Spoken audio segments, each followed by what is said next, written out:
Hi guys, my name is Mercedes Blanche and I'm here just to chit chat with you all.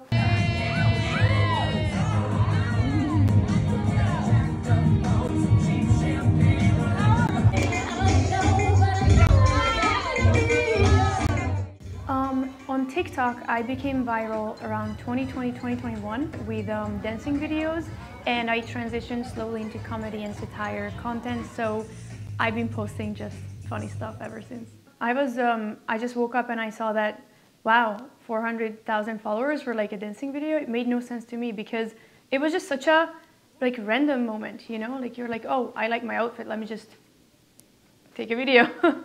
I think that was when I hit my first 1,000,000 followers on TikTok. That's when I started to receiving brand deals. Agencies were looking out for me to be like, hey, do you want to sign with us?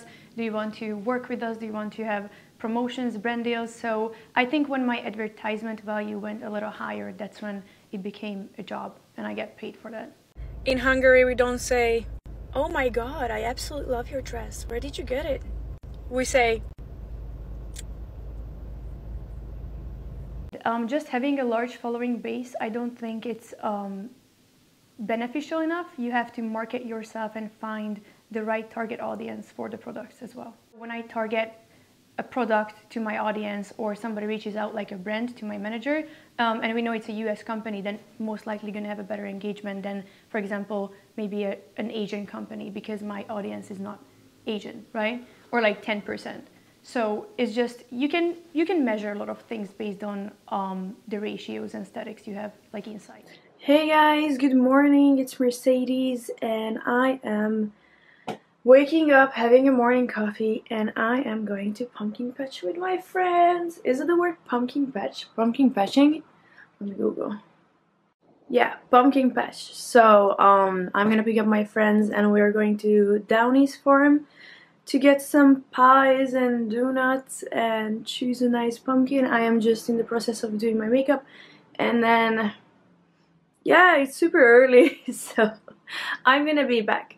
I have an agent in Toronto and she's the one sending me auditions and roles, and that's how I got my very first one. Again, it was not planned. So, and I became SEG member. I joined ACTRA, which is the Canadian version of SEG, and it just kind of blew up like ever since, yeah. What was the first acting gig? The first one was Men from Toronto.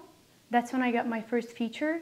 And then I got Robin Hood, I got The Boys, and there were like smaller ones where I was supporting or just, you know, like a cashier saying like 5 words or something like that, so yeah. Basically what I'm gonna do is that I'm gonna go to my most viral videos and then check the weird or nasty comments or gross stuff what they just commented to me, and I'm gonna be reacting to that and show it to you guys what I have to deal on a daily basis. Yes! Jokes aside, I really enjoy doing those videos and I have no hurt. I think I can overcome on some hurtful comments from like no profile people, you know what I mean? Like, it's not like my own mother shames or body shames me, it's like some random person on the internet. So of course, there's always a fear of getting cancelled, but I feel like if it's a very important thing and I'm very sure and firm about my opinion, I will give voice to that. But if it's something I know like people debate or fight about, or politics even, I like to stay out of that because it's just so divided in a way that I cannot win, you know? Like there will be something that it's gonna offend or trigger people, so. But I feel like when it's a good cause and I'm very sure about my opinion, I will definitely say something or post something. Thinking back, I had one with this comedy satire way that somebody got offended on TikTok. One of the people I have duetted, like their video, you can duet people, and they just considered me being rude that I duetted like a couple, and the song was like, oh, you cannot take my man, or you can take my man if I want to. And I duetted saying like, oh, I don't want your man, don't worry. And then that blew up the next morning and I got like 20 million views. And unfortunately, most of them were like haters because they were like, what do you mean you don't want the man? Like, do you think the man is ugly? And I'm like, I just said, I don't want your man. And that was the duet, that was it. And I didn't expect that it's gonna be such a hateful towards like, you know, hating. And I was like, oh my God. So eventually I had to delete the video because my team was advising to like not to ride the wave and just send, like, say, an apology video. And I was like, why am I even apologizing for? Like, I literally thought about that before. So I didn't offend anyone. It was just a funny reaction video that, no, you can keep your man. Like, I'm not going to take it, right? And yeah, they were like, oh, so you're calling this man ugly? And I'm like, no, I just said I don't want the man. So yeah, that was like a cancellation moment for me. And that was going on for like 3 weeks. But eventually it calmed down, yeah.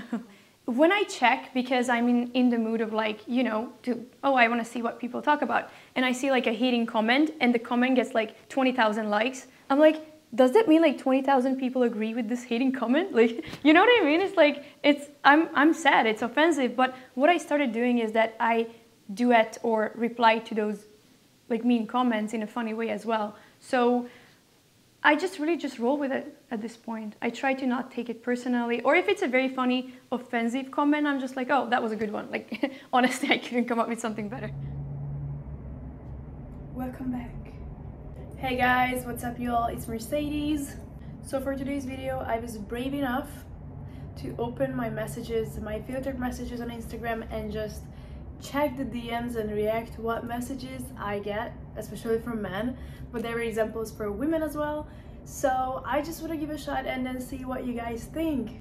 Also wanted to ask men especially, why or what makes you think it's okay to send the pictures I get? Like, it makes no sense. Also, I was wondering if I can get some answers in the comment section below, that what makes guys think that it is okay to send those incredibly weird messages, what I get. There was a point in my life when I felt like if I want to be in this industry, that I want to talk to someone, because and I also post a lot of things about mental awareness and health on my Instagram, because I think it's very important just to remind yourself that this is a job, people's opinion doesn't matter at the end of the day, and you just have to keep doing whatever you're good at. So I get this question a lot, and a bunch of comments that I'm memorizing the words in Hungarian and I don't speak Hungarian at all. So my question is, hogy a kurva anyámba tudnék megjegyezni ennyi szót? Ráadásul, hogyha rákeresel a nevemre, ott van mindenhol, hogy Budapesten születtem, Budapesten jártam középiskolába, és utána költöztem külföldre. I think you have to be consistent if you want to make it on social media, because everybody can post, right? But it depends, also the timing is very important. So it depends on the country where you are. That's what I noticed, because when I traveled to Europe, for example, and I was posting at the same time when I posted in the US, I didn't get as much engagement, if that makes sense, because it was like 7 hours of a difference, right? So you have to make sure that you kind of aim the timing when people are on their phone. So when you would be on your phone, like lunch break or something like that, right? So like after your job is done, so like 5 p.m., 6 p.m. So it really depends on the timing as well. Where can new fans follow you on social media? Give us all the details. On Instagram, it's mercedes.blanche, and TikTok, it's Mercedes Blanche. So everywhere, the same name. Hi, my name is Mercedes Blanche, and you've just been buzzed.